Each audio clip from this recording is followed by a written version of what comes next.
Hello. Hello. It's the first day, Ben. Look, we're at the start of episode 4. It's the fourth first day. Yeah. It's like Groundhog Day, but with more murder. I think. I mean, I'm fairly certain there was lots of murder in Groundhog Day, just didn't make the cut. Yeah, I think so. I think he went on murder spree at least 4 or 5 times. I think they thoroughly established that many things happened that they glazed over. Yeah. What could you be referring to? Anyway, we're in the dining room, I think. Are we? I think, no, maybe not the dining room. That looks like Kinzo's study to me. It's definitely not Kinzo's study. But we seem to be talking about someone who's... the dining table and the rug. You know what? And the table runner. You know what? It's the picture of the dining hall in Kinzo's study. I would believe that. Look, he has a whole room in there. He does. He has a whole little house. It's beautiful. That's actually an interesting question. Does Kinzo have a dedicated dining room in his house? I don't think he does, but I like to imagine that he does. You know, because he eats meals in there. It just occurred to me. For those of you who are unaware, the Game Grumps put out a video a couple months ago. The Our House in the Middle of Our House video. What? I haven't seen that. Oh, okay. Well, I'll link it in the description. But it just occurred to me that Kinzo is literally the embodiment of that song. It's just Look, our house. He is a meme. In the middle of our house. Right, yeah, of course. God damn it, Kinzo.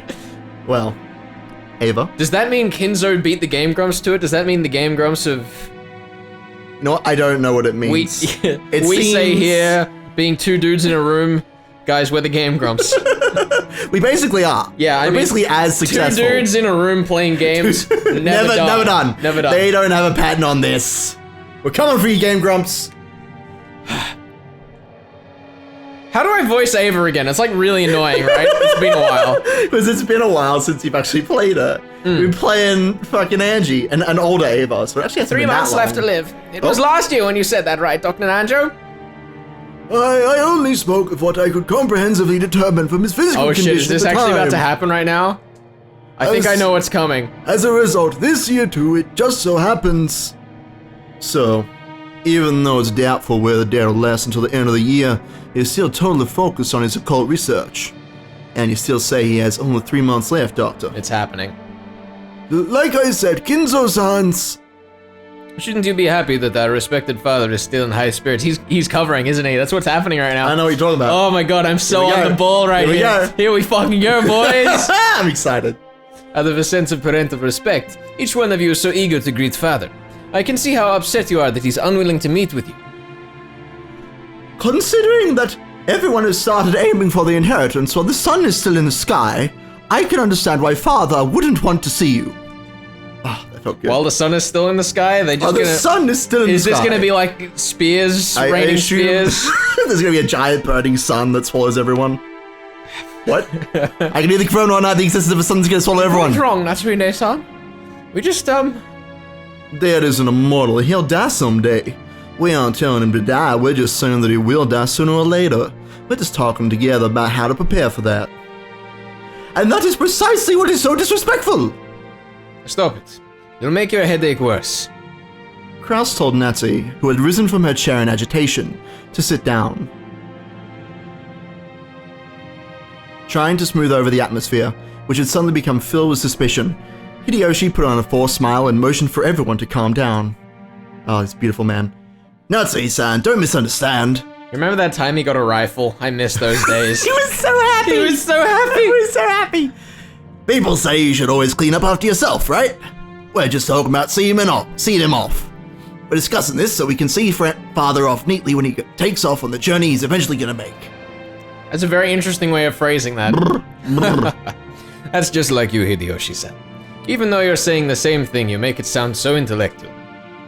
Yes, that's right. Unlike you, Nissan. Quit it. We aren't getting anywhere. So like we're saying, Aniki, forget all this about the inheritance. I don't even care if Dad hits us. To make a long story short, we want to meet Dad directly and say hello. Even if he says he doesn't want to. It's gonna happen. If he's locked up in his study, we don't care if we have to borrow a key from Gadget-san. It's gonna fucking happen. Right, Rosa? Oh, well, it's not like we're forcing you. God damn it. It's just, we haven't said hello to father in such a long time. If his remaining life really is short, then there's a chance we might never be able to see him again. Today might be our final opportunity to exchange words with Father. She's so nervous. You know, it actually just occurred to me. I've been thinking all of these things about how Kraus and Natsui and the servants are covering that Kinzo's dead. Mm-hmm. But it just occurred to me that Genji's just like, yeah, here's the key to Kinzo's study. Just walk right on in, please. Like, that wouldn't happen, right? You don't think so? I think that's a clue that I've only just put together despite coming up with the answer that the clue was already hinting at. Should I ask what specific situation you're thinking of, or is this something you want to come back to? It was episode 1. Episode 1. Tia and Kinzo's study with Natsui? Yeah. That was after Kinzo had died, though. No. When she goes to speak to him. And of course. Doesn't she get a key then? I swear she gets a key. I believe so, yes. I'll have to go check the footage, but... Because there's the whole thing where someone comes back and they're like, oh, hey, I totally still have Father's key. Whoops, Genji, here you go. Take the key back. I don't recall. You might have to look over episode 1 for the 50th time. You know you joke, but... I know your pain. It might actually be getting that far. I understand you. Who was even speaking? I was so Ava, distracted. it's Ava. That's right, just like Rosa says. If he only has 3 months left, it would be odd for him to pass away any time now, right? Wouldn't be odd, rather. Are you saying that despite that, we don't even have the right to talk with him one last time, regardless of the circumstances? Isn't that just a bit too much? If greeting Father were truly what you wish to do, I'm sure he'd happily allow you to meet with him. But Father has already heard about the disrespectful topic you hope to raise. No one would want to meet with you under those conditions. The reason rather that you cannot meet with Father is because of your own doing and nothing else, is it not?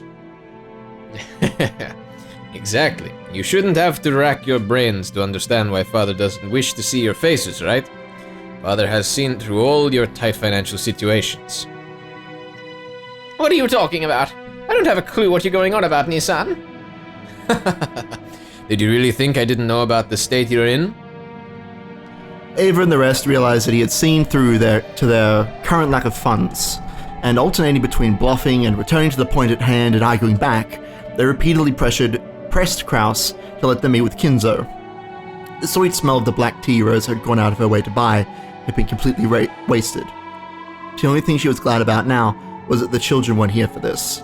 The fact that they'd gone to play at the beach right after lunch in their shoes had been their only salvation. Did that actually say in their shoes, or did you just add that? I wasn't actually looking. I can either confirm it or deny. I'm gonna have to scroll up right now. Don't do it! Why don't you confirm, you son of a bitch? You believe me, though. You believe me. I was just so tuned out. I was like, what? Did that actually just happen? I have to say, well done, though. Perfectly executed. Thank you. And applause in the background. So yeah, the laugh track or whatever. Editor's note, laugh track. Ava made as though to tackle Kraus, and Hideyoshi and Kyrie cut in between them, trying to calm both sides. I feel like you're saying that name so aggressively in an effort to say it correctly now. I want to make sure. Then Kyrie took a deep breath and spoke. I'm sorry, Kraus-ni-san. I know I'm an outsider, but I wonder if you'd let me say one thing. Just one. Just one. Just for once. I have a proposition. What is it, Kyrie-san? First, and this includes my husband as well, for many years we have belittled the efforts you've made by living with Father and taking care of him. Isn't that right? Well, we've got it easy since we get to go outside, but Eniki's been babysitting Dad for decades now, and that must have been a lot of work. I'll accept that, but what's your point, Kyrie? We must acknowledge that Kraus-ni-san is Father's caretaker. Isn't that right? We've always feared Father, and have pushed the task of caring for him onto Kraus-ni-san. Everyone should acknowledge his efforts. Isn't that right, Eva-ne-san? And so what? Nissan is Father's caretaker? Don't decide things on your own, outsider. Hey now, calm down. Kyrie-san, what are you talking about? Kyrie, please continue. We should be more grateful towards Kraus-ni-san and Natsui-ne-san. What is happening? We should thank them for always taking care of Father. It's our lack of gratitude that's to blame for these wasteful conflicts we keep having. Isn't that right, Krasny-san? I'm surprised. I did not think you, Kirie-san, would be able to understand our efforts. Which even my true siblings have not stopped to consider. It's a natural duty for the successor to the Ashurmia family headship. That's right.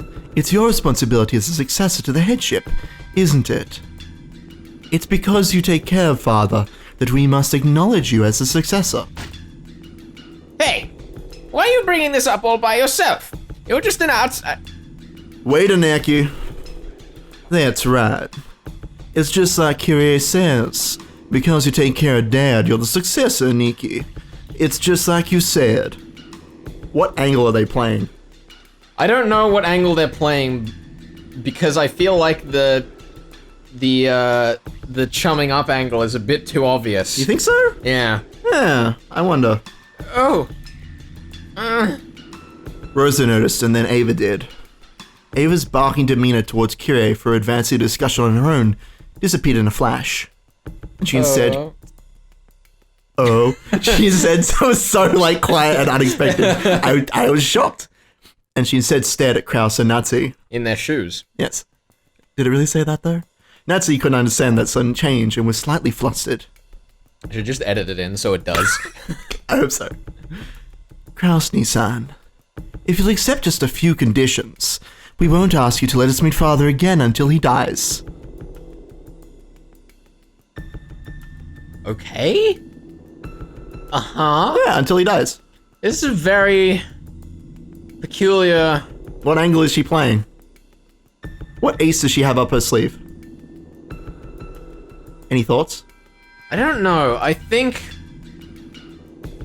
Kyrie might know what's going on. She might have picked that they're covering for something, though it seems like, as I've been rewatching episode 1 and 2, that's kind of been the case the whole time, is everyone's like... You think so? Yeah. Like, even if they don't have any confirmation or proof of it, they all seem to kind of think that that's what's going on. Sure. It's just a little weird. I'm trying to think what else, though, like... Either way, if someone calls the bluff here, it's gonna be problematic. You think so? Yeah. I'll just see how this of goes. course, that still assumes that I'm right, but I'm pretty confident on this one. Of course. Of course, we won't demand to be present at his deathbed. We wouldn't even mind being absent at the funeral. Oh. Where are you going with this? But they may as well listen for now. Let's hear your terms. First, the term successor to the headship refers to the caretaker of the current head, Ushurmia Kinzo. And then? Second, the duty of the caretaker is to look after Ushurmia Kinzo for the rest of his life. To make things simple, the caretaker's job is to care for him until his final moments. You were prepared to do that from the beginning, Krasny-san, so that won't cause any problems. Naturally. I have no objections to either of those terms. I'm already carrying them out. Third, on the off chance that the caretaker is neglectful in his responsibilities of supervision, he shall be deprived of his rights as a caretaker. With that sentence, all slack disappeared from Krause's face. Okay. I'm confused. You're confused? I'm a little confused. I don't see why you would be. This makes sense to me. Like...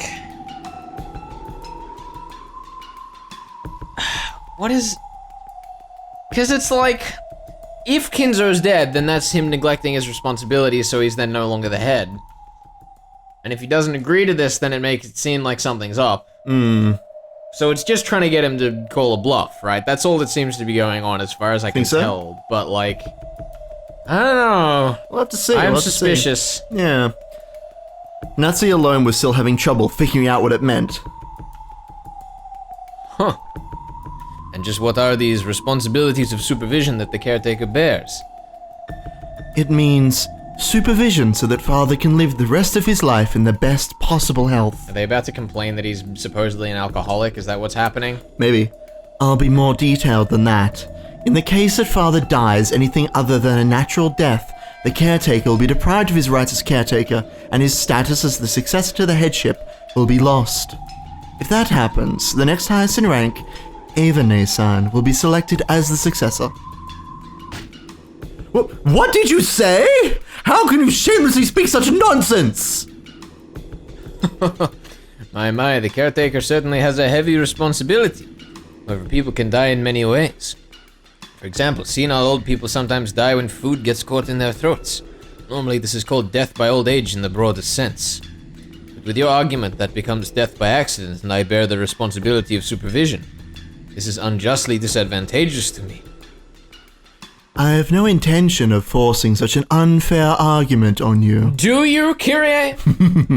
I'm referring to the kind of thing that the caretaker could have prevented beforehand by taking good care of and keeping his eyes on Father. It may be the caretaker's job to carry food to Father's mouth, but whether he swallows it or not is clearly outside the caretaker's responsibility. I would have absolutely no problems with the example you raise, Krasny-san. So what kind of case are you referring to that might cause the caretaker to be blamed for making a blunder? For example, if he disappeared.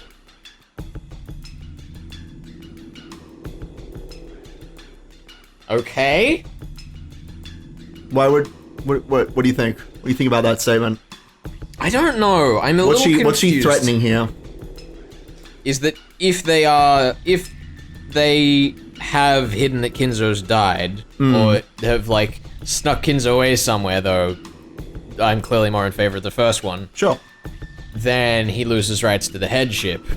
But if he disagrees to this, then... A little suspicious as fuck, for one thing. Yeah, I mean, it's still like they're trying to get him to call a bluff, right? It's just a strange way to play that card. We'll see. Oh. It seems that right now, Father is in firm control of himself, but dementia might begin to set in. He might wander around when you aren't looking and get into some kind of accident. Or he might get lost in the forest and go missing. Or he might leap into a boiler. And burn to death. Truly tragic. Wouldn't this type of case clearly be the responsibility of the caretaker? You know, this actually reminds me of the beginning of episode 3 when Battler, like, sort of busted open the locker room chain. And it's like, wait, but that would mean Kinzo threw himself into a fire. What the fuck? Hold on. Questions. We got that shit unlocked, boys. Don't you worry. Theoretically. Nah, listen. I've gone over this like 4 times now. I said it at the beginning of the episode 4 recording, and I'm like, shit, I only checked it once. I need to go back again. You check it 3 more times to make sure. Yeah. Well, I'm not confirming or denying anything. Father's mind is perfectly healthy. There's no need to bring up dementia. Good God, Nazi, calm your butt. One day, suddenly, I saw Father go into the forest. What? I chased after him, but I couldn't find him. What? I called the police and searched, but after being unable to find him after 7 whole years, I had him declared legally dead. They're in quotation marks. This is her... Quotation marks. It's a quote from someone. Keep going. Okay. Oh, right. The whole sentence is. Yeah. Okay. The whole sentence is. She's saying, like, what if you were to say that bullshit? My point is that we won't accept it if you use a story like that to treat him as dead. Long pause. When Father passes away, an autopsy will certainly be carried out, and we will confirm that he died of old age in the most general meaning, within the bounds of common sense. Define common sense for me. Say it in red. A death of any kind, of any other cause, will be held as the caretaker's responsibility. Did the text just flash for a second? It did. Her face changed into a smirk. Okay. See? These are all things you have toiled away at all this time, Krasny-san. These aren't strange conditions or anything of the sort, right? You are mocking us, disgracefully so. I find it hard to imagine why my husband must be coerced into a rule that disgraces him in this way. That's really, you know... For a woman with a headache, she's yelling a lot. Yeah. I'm getting the feeling that it's because Natsui is just very bad at covering her tracks and lying. I mean, she's bad at everything, to be fair. Wow. No offense, Natsui. Ben. I love her. She's lovely. She is lovely, but by God, she doesn't know how to deal with people. She was the survivor that tried to save the children in the first I know she was, episode. and she fucking died! And the book made her seem like she was really suspicious. Oh my God. But I reckon that she's innocent. You think she's innocent? I reckon she's probably the most innocent here, and that's why she's so nervous. More innocent than Goda? Get out of town. Although I guess he's not in this room. Actually, I've been suspecting it since last year. No, everyone here probably suspects it as well. Ava Ne-san and Hideyoshi Ne-san. Rudolph-san and Rosa-san as well. Everyone had suspected it the whole time, but it was so frightening to imagine that no one actually said it. I see, so this is what you're trying to say. That father is already dead and that I have been hiding it. Oh shit! Here it comes. Oh, that's right. That's one of the theories I thought of as a key to solve the last mystery in the previous game. You mean the very last bit, the mystery of who killed Dr. Nanjo? That's right. The witch definitely said a lot in red. She mentioned the names of all 18 people and announced whether they were alive or dead, and then she claimed that there were no humans beside them. But with this theory, I can weave my way through that gap. I see. So this is one of the answers that doesn't cause those two to contradict. Makes sense. See what I'm saying? You catch on pretty quick. It's nice that I don't have to explain. No 19th person exists on this island. And yet this trick lets us mix in an unknown new character. Shit. Is that supposed to be cut? I think so. Let's find out. In other words, the names of all 18 people don't necessarily correspond to the 18 people on the island. Ben.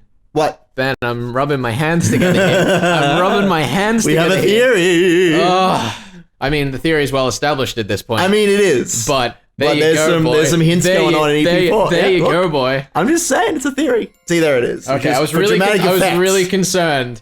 That's it. The witch mentioned the names of 18 people one after another and announced whether they were alive or dead. And on top of that, she announced that there were no humans other than the 18. There was a single illusion in there. It wasn't guaranteed that the 18 names of people equaled the 18 names of the 18 people on the island. Whether she named off all 18 people, announced who was alive and who was dead, she hid the name of culprit X and instead mixed in someone who wasn't on this island. By doing that, even though the culprit was on the island, she was able to leave him out of the list of living or dead people. The person who was mixed in wasn't actually on the island, so he didn't count towards the total number of people on the island. By this, even though the culprit counted towards the total of 18 people on the island, it was possible for his name not to be listed. I'm glad that Battler also has just ignored the no more than part of that sentence. It took me a little while, but I came onto it. I think it was at about 2 a.m. and I messaged you and I was like, shit! I do remember the tirade of detective notes in Discord. I mean, on your detective's notepad that we share. The two statements in red are completely independent, so this theory creates no contradictions. If someone's name was used to hide the existence of the culprit, that name must satisfy several conditions. First of all, even though this person isn't on the island, they've got to be someone we think is on the island. Other words, she wouldn't have been able to trick us. And it's best if this person happens to be dead. No alibi is more perfect than death. After all, at that point, the mystery was based on the fact that the crime was impossible for all 18 people. Is it something like that? Yeah, that's it. And that person was Grandfather. Right now, there's only one thing Kirie-san can be about to say. We thought Grandfather was locked up in his study, saying that he didn't want to meet anyone. Oh my god, it's happening, Ben, I'm so happy. But there's a possibility that he's actually dead already. And that Uncle Kraus is lying when he claims that Grandfather's alive. That's right, Grandfather was closed up in his room the whole time, and no one saw his face. Maybe he was already dead, and Uncle Kraus and the others were conspiring together, trying to trick everyone. You know, interestingly enough... That's right. Battler has seen Kinzo on the game board at the end of episode 2. And 3. So he's already making the leap that the fact that Kinzo might actually be part of the magic that just isn't real. Like, it's interesting that was kind of just assumed knowledge. He's like, oh yeah, that was unreliable situation there. Yeah, sure. Which like I'm cool with. It's just interesting because so far that's been the kind of thing that I feel like has been said. I guess the question is why is that situation? Why would that be unreliable? Like, is there a rule there that you can figure out? Yeah. But I don't know. We'll see. I did have the suggestion that scenes with like the butterflies in them is like something to do with when it's reliable or not. Oh, okay, that's cool. But I mean, I'd have to go back and check for the 41st time. You'd have to check all the scenes with butterflies in them? Yeah. Sure, yeah, totally. It's a lot of work. That's too much. That'd be the 51st read-through. It's too much for us. It's too much. 50 is enough. Who's talking? Angie? I think so. Yeah, because he probably would have said grandfather if it was Battler, right? Yeah. If Kinzo dies, the distribution of the inheritance occurs. However, if Kinzo doesn't die, no, if he dies, but it isn't announced, the distribution of the inheritance won't take place. There it is.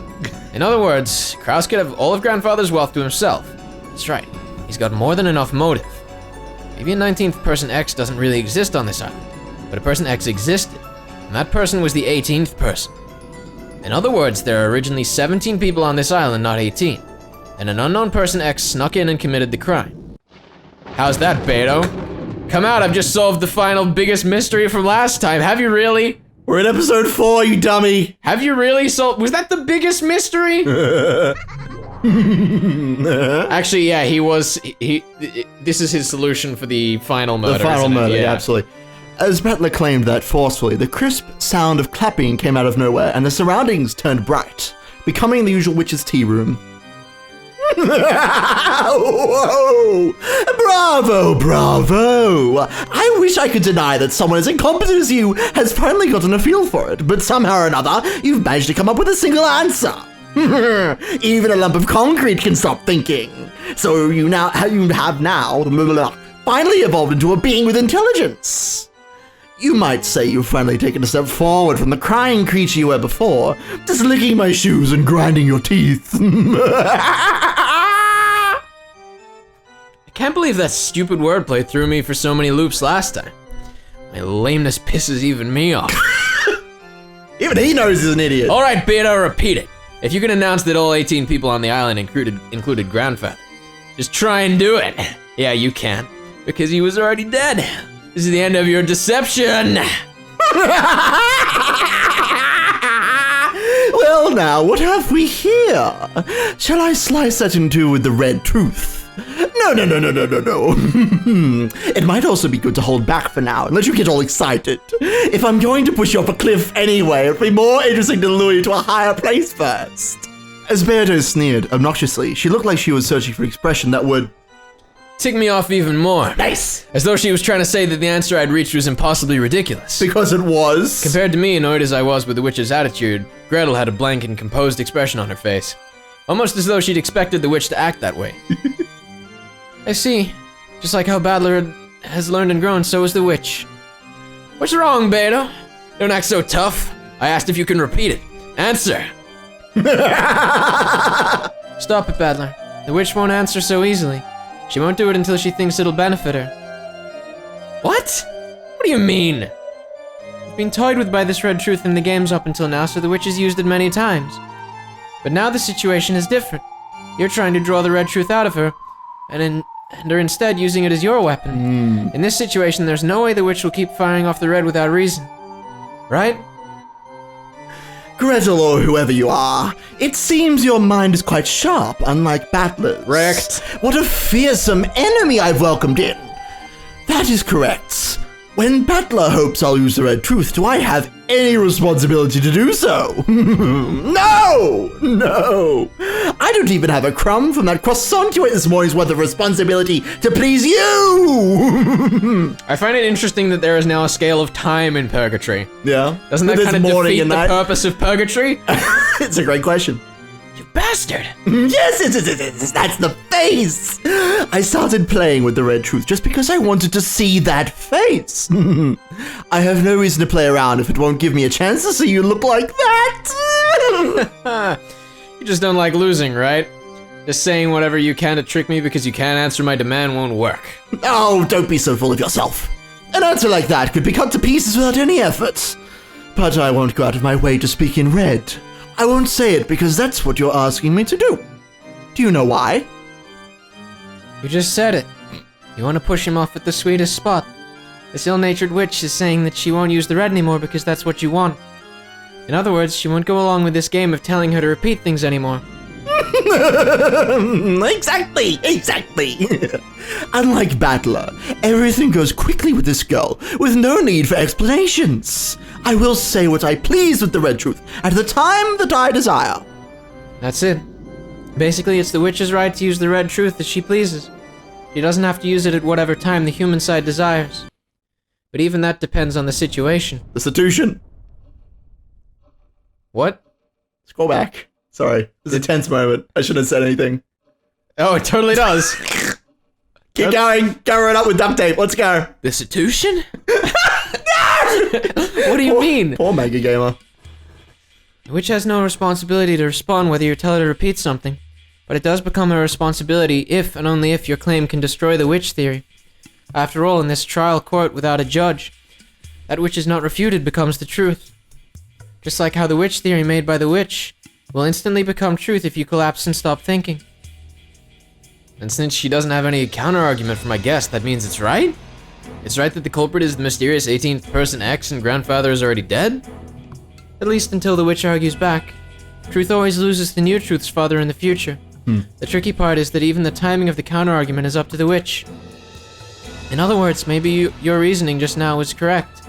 Or maybe the witch is refraining from arguing back, even though you're wrong. Or the witch may be ignoring it because it doesn't shake the basis of the witch theory in the first place. But either way, we can't tell the difference at the current time. Is that more or less it? We can't confirm or deny anything. Right. Damn you, Ladyburn Castle, for throwing in such a troublesome piece. Thanks to that, I'm losing all my lines. The witch has learned that she can respond to your demands to repeat phrases at a later time. Maybe you could even call it a delayed move. She's messing with me? Damn straight. You think he would have noticed it 4 games in? 4 games in, yeah. So even if I announce some mistaken reasoning, there's a possibility that Beto will intentionally let me flounder about without denying that guess? At the very end, when I propose an even more massive line of reasoning, she can cut it off at the base and spin everything around?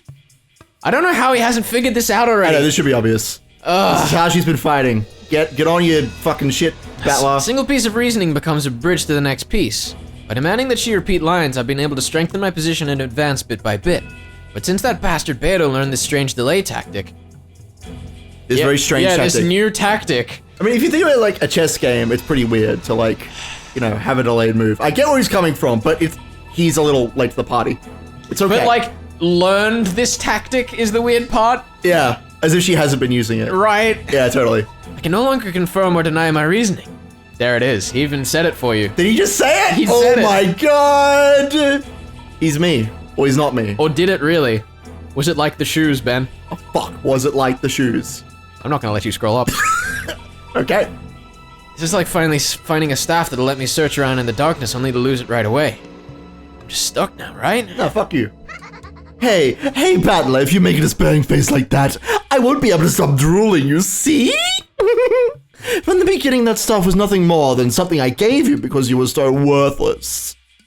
All this means is that you can finally challenge me without a handicap, right?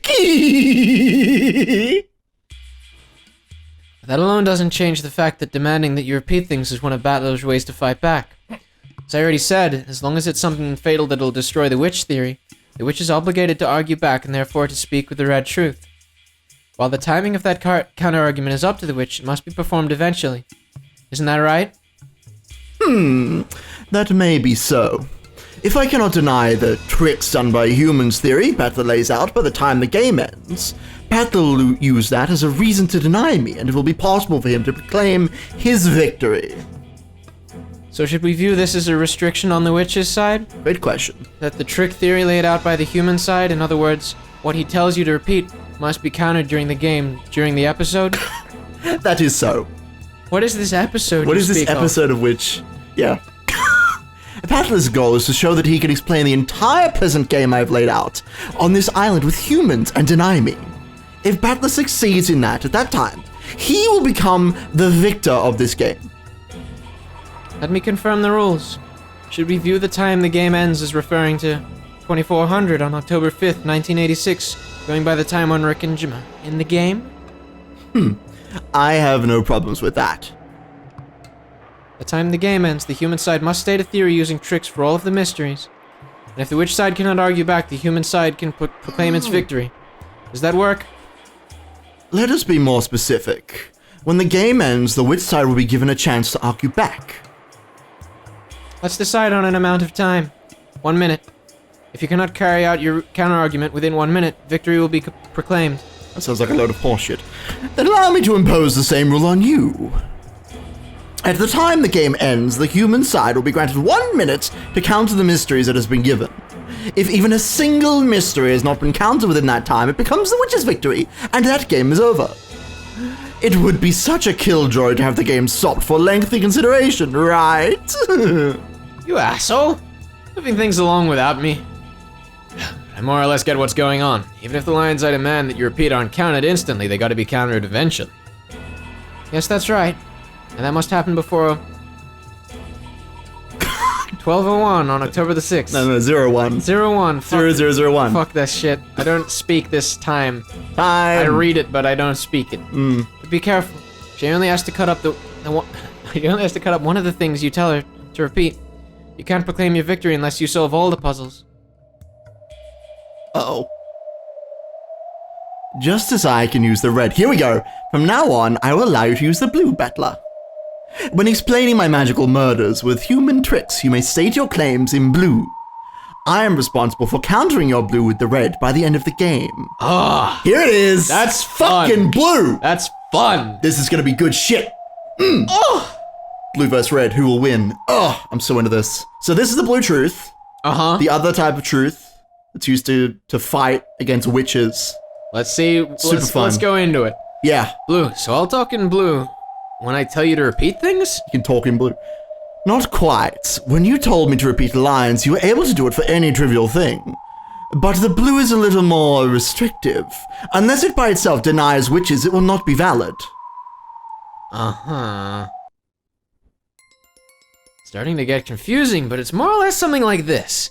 For example, let's take one of the riddles in the past where I asked her to repeat something. The actual number of master keys is 5. That had to be confirmed that there were really 5 master keys when she claimed that there are no more than 5. But since that by itself wouldn't deny witches, I can't say it in blue. So in order to speak blue, I'll need to say something like this. The actual number of master keys was greater than 5. The culprit entered or exited the room with that extra key. Only then would the witch who claimed that this was a closed room murder made by magic be responsible for making a counter-argument. In other words, I can't demand that she repeat something that merely confirms the premise of my reasoning. That'll probably be a significant disadvantage for me, so he's actually gonna have to make theories. I'm like, oh, she have to say things in blue. Oh, It's gonna be great. Crap. So I have to make the red beardo who used to toy with me until now look extremely merciful. Beto is gonna have to actually counter them. She can't just leave them alone, which is fun. This is exciting. Oh, I'm very excited. this is great. Are you ready for this shit? I can't wait until we get the green truth, and then the purple truth. I can't wait. What colors of weapons have we The had? We've had opal red truth. and blue and purple. Like the magic. It's true, we've in had here. like purple blades. And gold. We've had gold magic. It's true. Ooh, who gets gold truth? Ooh. And purple truth. What's that gonna be? Great questions. To wait and see. I'm excited. Me too. Otherwise I wouldn't be here. Damn, so even if I create a theory for a particular closed room and speak it in blue, if Beta denies it at the very, very end, I won't have time to create my next theory. This rule's awful, horribly bad for me. No, fuck you. You're gonna surrender before the fight begins again. Calm down. No one said you could only use the blue once for each mystery. You know what that means? No? What does it mean? In the pitiful way you've been fighting up until now, you've made a single theory, glanced at the witch's complexion, and if that one didn't work, you'd then start making another theory. You won't corner a witch like that. Then how should I fight? You don't mean... Yeah, that's right. You don't attack her riddles with a point. You assault them with a wall. Here we go. You said so yourself in an earlier game. The force of your reasoning should be like that. Assault with a wall. That's right, I said so myself earlier. Guessing I'm trying to expose the mystery is like trying to shoot a distant target with an arrow. Till now I've just been shooting off arrow after arrow, asking the witch if I scored a hit, and then preparing my bow again once I'd been told that I've missed. There's no way I'll hit at that rate. Bullets might be a better example than arrows. God damn it. Sorry, I just love this. I know. If you take one shot after another at a distant target with a handgun, you probably won't hit easily. So how can you hit? Here we go. If a handgun doesn't work, use a shotgun. Instead of a single bullet, beat her down with shot, comprised of countless projectiles at once. Shot scatters so its impacts are a wide area. It makes it optimal for shooting small, fast targets like birds. That's right, there's no rule that says I have to guess like a pistol shooting one shot off at a time. Making a single theory and just hoping that it hits. hopping around, yeah. Hopping around. I get you. That it hits is no better than stopping your own thinking. Blast away with a massive number of bullets, of guesses, and make them impact like a wall so that only one of them hitting the target is enough. Blue, huh? I get it. Your red truth is a razor-sharp katana, then looks like my blue is a shotgun. Jesus. No, a machine gun whose firepower will turn the witch into honeycomb. I see. So it's an awkward gun that fires many shots. That sort of crude analogy is just like you. Climax of a detective novel is always the same. Famous detective gathers all the suspects at once and displays a single trail of logic that works splendidly. Almost like William Tell spectacularly shooting through an apple with a single arrow. That's why I mistakenly took that to be a virtue. Probably would be splendid if I could just shoot through the whole truth with a single guess. That isn't realistic. Look at real wars. Do they really have everyone pull long guns out of the trench, aim real well, take shots at each other one at a time? They don't, right? They fire rapidly, they fire all over the place. They pin down the enemy with a barrage. Reasoning is the same way. Because of that weird virtue, I've been stuck thinking it's better to take one line of reasoning at a time. We humans can fire off countless guesses and possibilities. The bullet is the power of imagination. Suspension of thought is a clogged barrel. The pathetic way I've been reasoning up until now is like a pea shooter. It's so lame, weakly firing off shots, getting them denied in red, and then taking the next bullet and reloading. My blue truth, which claims that humans and tricks are what's real, will overpower its targets, the illusion told by the witch, with its firepower and the force of what I can imagine. This is assuring me a battler's fighting style. Yeah! Thanks to you, I figured out my true fighting style. Ugh, thanks, Gretel. You're welcome. Makes me think of how pathetic I was before. Before? Yeah, it's like Beto said, I've had a handicap up until now. I'll acknowledge that. New rule understood. I have my own way of fighting. I'll show you it.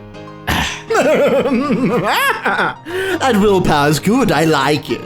Then try using it right away. This blue truth of yours. Yeah, I'll use it. This blue truth, I'll break apart your witch theory, which states that only a witch culprit was possible because everyone had alibis. This is my truth. Assuring me Akinzo is already dead, therefore the true number of people on the island is 17. By adding an unknown person X to that, it becomes 18 people. By supposing that this person X exists, the crimes will all be possible even if all 17 people have alibis. That is a very wordy sentence. Fuck yeah, it is. Ugh. Oh, I should have paused there to look at the wording again. Can we still scroll up, or is it too late? Course. I'm sure you can. Let's hope you're ready to be blown away by Beatrice's red truth. Okay. Scroll up real quick. Wait, the true number of people on the island is 17. By adding an unknown person X to that, it becomes 18 people. Again, he's still assuming there has to be 18 people. Mm-hmm.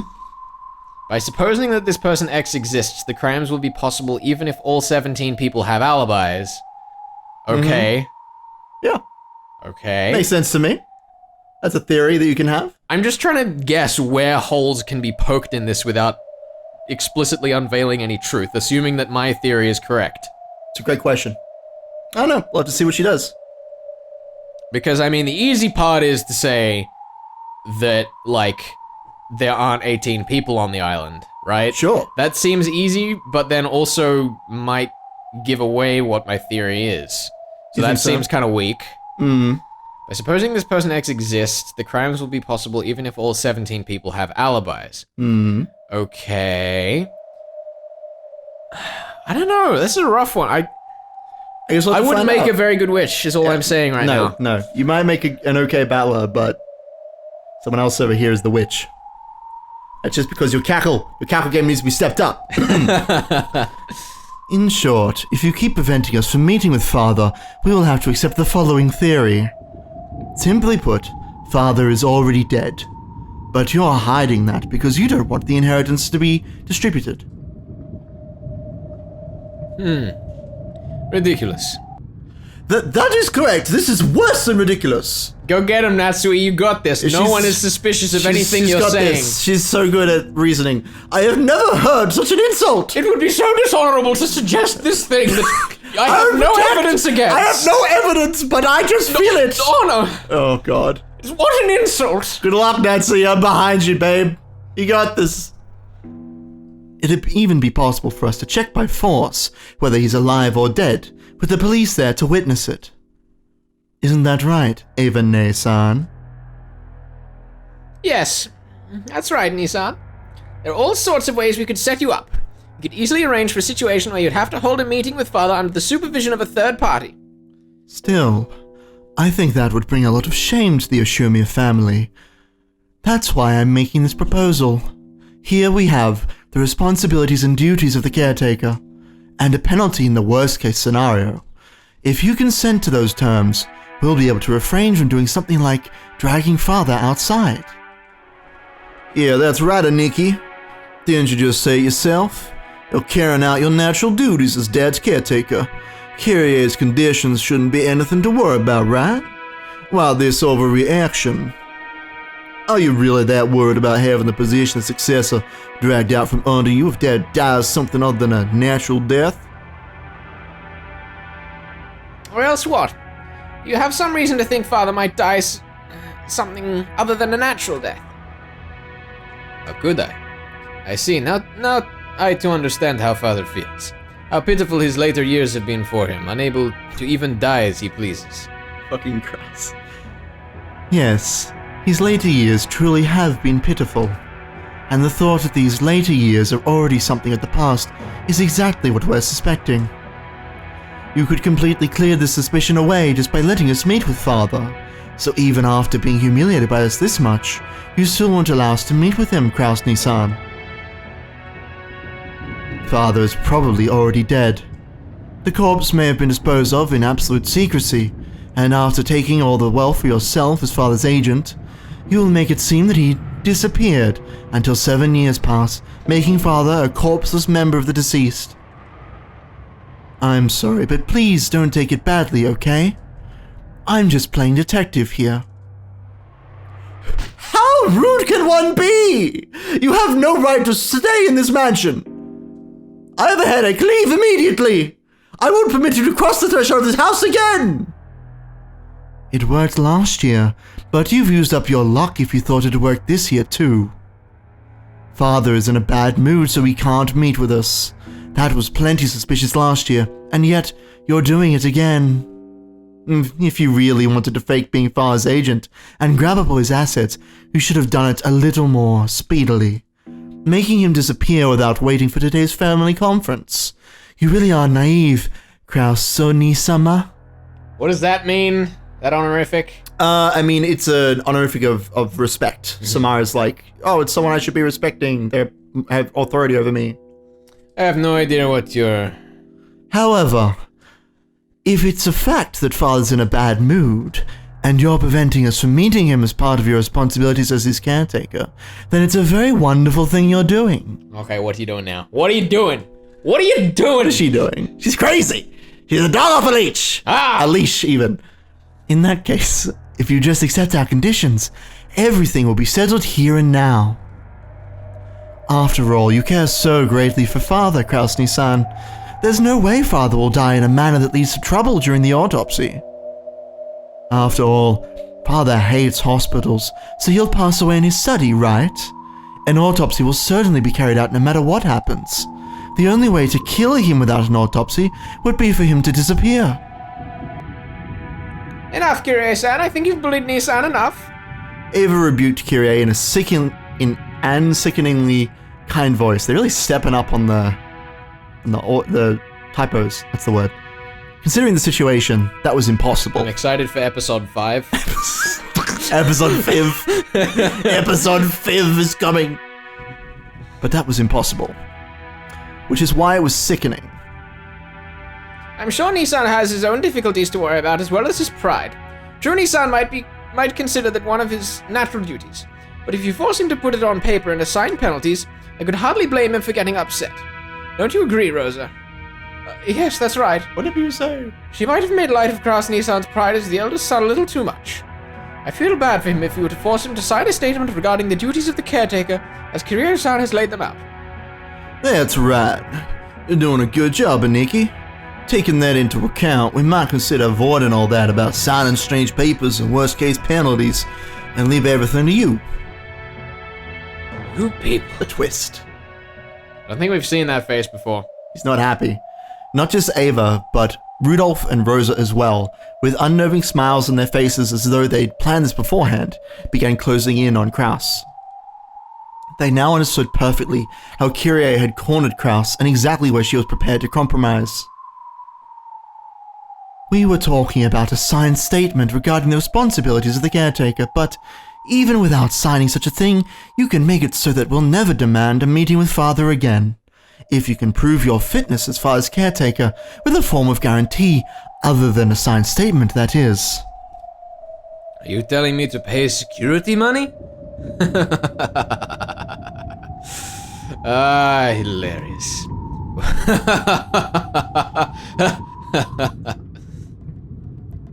Security money will be paid to Ava-san, Rudolph-san, and Rosa-san, 3 billion yen each. As a deposit, you will transfer 10% of that, 300 million yen, before the year is out. 9 billion? I don't have that kind of money. After Father passes away, you should be able to work it out. We've managed to investigate at least that far. You should be able to handle the deposit of 900 million yen in your current financial situation. And it should even be possible for you to borrow it from Father. Right. There's no need for obvious charades anymore. How unpleasant. Truly unpleasant. It isn't that! Even just a discussion of Father's inheritance was far too disrespectful. Father is already dead! My husband is hiding that and keeping all the money for himself! And I've known this all along, and I'm terribly nervous about it. And I'm blurting out the truth right now! I have had enough of this! None of you are qualified to bear the name of Shumia any longer! Calm down, Natsuki-san. We've all said we need to. We've said all we need to. Why don't we leave it at that for now? This is happening all of a sudden and on a massive scale. We might even be getting agitated ourselves. Why don't we take a break for a while and cool our heads? Krasny-san probably needs a little time himself. Right, Krasny-san? Time? And why would they need something like that? Don't worry. We aren't thinking of anything shady. We're just so eager to see Father that we started grumbling a bit. And Krasny-san, I know real well how you're dying to get back at us for the things we've said. If you're willing to go so far, then you just need to let us meet with him. Right? Isn't that right? You just got a bit stubborn, and it felt awkward to say you'd let us see him after saying we couldn't all those times. Isn't that it? Right? I really wonder if Hideyoshi's like, right, you motherfucker? Right, you motherfucker! If he's like actually trying to be nice. Yeah, I don't know. I think the smile is definitely putting me on the latter side, but like, it's dodgy. It's so tense. Like, oh. Poor Kraus. It certainly does seem that my husband has lost his composure slightly, just like the rest of you have. We were only refusing stubbornly out of respect for Father's desire not to meet with everyone, rather. Indeed, that's right. It was turning into another sibling fight like the old days, and I started feeling stubborn as well. Let's cool our heads. I understand how much you'll want to meet with Father. I will pass that on to him. I'll find some way to convince Father to meet with you. Will that do? Yes. I think it'd be okay to give Krasny-san some time to persuade Father. Yep. We're counting on you, Nikki. Please persuade him to meet with us. After all, you're Dad's caretaker. And as for persuading him, let's set a limit on sometime tonight, okay? When tomorrow comes, we'll confirm Father's well-being, even if we have to break down the door to his study. You have no problems with that, I take it? Nissan? Do as you like. I see it seems even the time I've been given to persuade him is short. Let us go, Natsuki. We shall ask him to join us for dinner at least. Right! Kraus left the parlor with Natsuki. Once their footsteps disappeared, Hideyoshi took a deep breath, smirking and flopping onto the sofa. That motherfucker. Kirie-san, you're a frightening person. Sorry for speaking out of turn.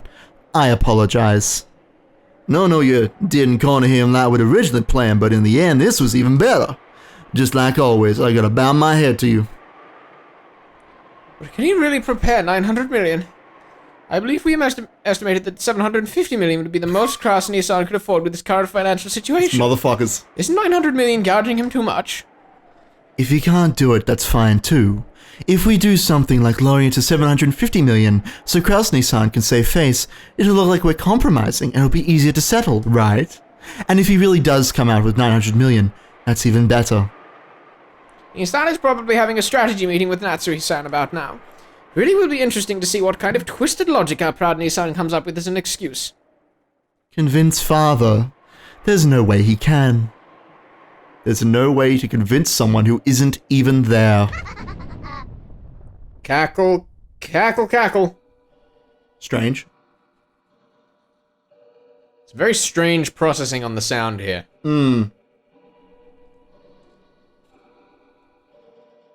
Siblings have all come despite their various circumstances for this annual family conference.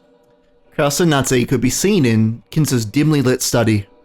Every once in a while, thunder could be heard, and the dimly lit room flickered with light. It seemed that the island would be closed off by the storm very soon. Father! Please, just this once, show those disrespectful people the majesty of the head!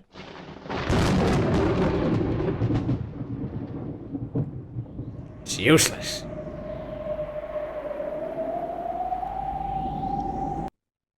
I'm very interested.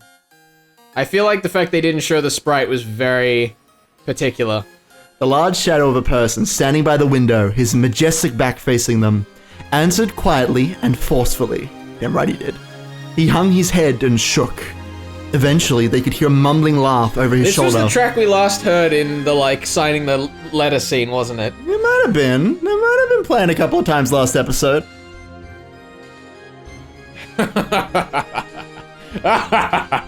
It's useless. It's all useless.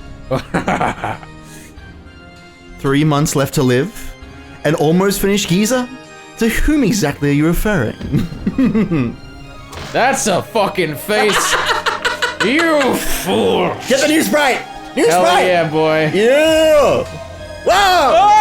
Oh! So majestic. He is about to kill a He's about motherfucker. to eat me. Did you wander over here because your siblings threatened you? Know your shame. As Kinzo turned and brushed his cape, it flashed forcefully through the room's stale air. That air pressure truly signified Oshirime Kinzo's majesty and willpower What was that? itself. What was what? That was a system ding. Oh, was it? It's Goldsmith! Whoa! Yo, what up? What? Why is he in the magic board? He's a magic boy! He's a sorcerer, don't you remember? Goldsmith. Goldsmith is Kinzo's sorcerer's name. He's a skilled summoner. His skill as a summoner is legendary for the current era. His summoning abilities surpasses even Beatrice at times. However, he is very mismatched, excelling in some areas while fatally lacking as a sorcerer in others.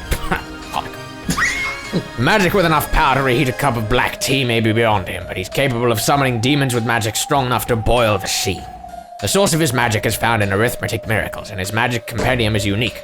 Later on, even Beatrice took note in this, have rearranged her own compendium accordingly. So he's about math, maybe a little bit of chance, maybe a roulette of some kind. Oh my god, What? I was really, Not expecting really this? wondering what that system ding was going to be. Yeah. It's Goldsmith. What the fuck? I think we covered this back in AP1. You could read his name as Goldsmith. That was Battler. Like, that'd be a really cool name. And here it is. Yeah, Yep. that's good. Yeah. That's good. I'm excited to see what's gonna happen. Damn. Fucking foreshadowing in the I know. tiniest of I places. know. It's everywhere. So good. Every line is foreshadowing. It's gonna be like. Even the ones that are repeating themselves. I know. It's beautiful. It's beautiful. It's beautiful. Ryukishi, you beautiful man. Where were we up to? It signified Oshirime Kinzo's... President. What? This is me. Is it? What are you talking Hurry up. about? It's as Kinzo turned. It signified I'm so excited. Oshirime Kinzo's majesty and willpower itself. After being blown back by the wind, it wasn't strange that Kraus landed on his butt. That's anime. Yeah. Just fucking bowl him over with air from his cape. In like slow motion as it like whips across his face. Look. Yes. As though showing consideration for Kraus, who looked as though his legs had been swept out from under him. Natsu also crouched down. Then, with a thunk, Kinzo's footsteps approached with a heft that signified his dignity. Further. You fool! God damn it. I heard from Cannon. Just how far did you pathetically let your siblings lead you around by the nose? Father! My husband is doing his best to protect your honor! Without lending an ear to Natsu's words, Kinzo extended his palm to Kraus's collar as the latter sat on the floor. Kinzo jacked old man. No, he curled his fingers, leaving only his pointer finger out, then took that finger and pressed it up against Kraus's collar, twisted it, and slowly, with just one finger, picked Kraus up into the air. Beautiful. The main lord has ascended! He's You here! really are a pathetic fool. You let your wife speak in your defense. Damn! If you have an excuse, give it to yourself. Oh! Kraus clawed at the air. Kinzo's brawny finger was choking him. With just one finger, he couldn't even open his mouth, much less talk. However, even if he had been able to open his mouth, as he was now, there was no way he'd be able to think up an excuse that Kinzo would accept. Still, how could this power be described? No one would call Kinzo an old man after seeing this superhuman strength. Father, my husband is fighting in his own way. Please forgive him. Natsu, fighting is a process you go through before winning. The process you go through before losing isn't called fighting. Oh! That's called being pathetic. Oh! You call this my successor.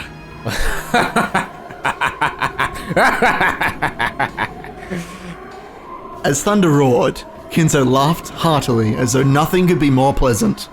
And when he finished laughing, he threw his son away like he was scrap paper, slamming him against the wall, and he tumbled into the trash can. Dear, are you okay? Kraus slid down the wall, rubbing his throat as though in pain. Natsu ran up to him and looked after him. But without showing any interest in the two of them, Kinzo returned to the space near the window as though he had been there the whole time and looked up at the thunderclouds of misfortune.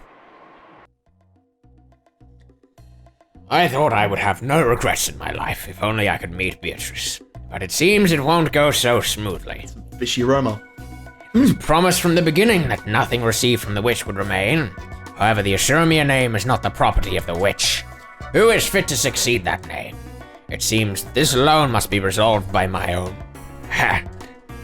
Rejoice, Kraus. I have changed my mind. Father, so... I have no desire to have dinner with you cowards. However, I will attend the family conference afterwards.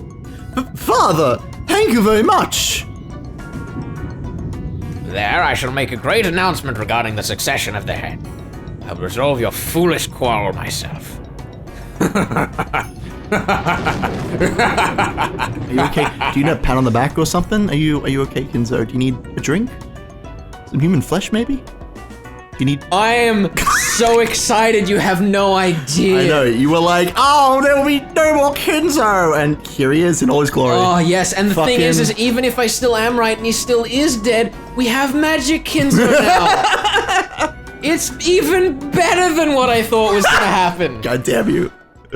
Oh, he is tripping balls.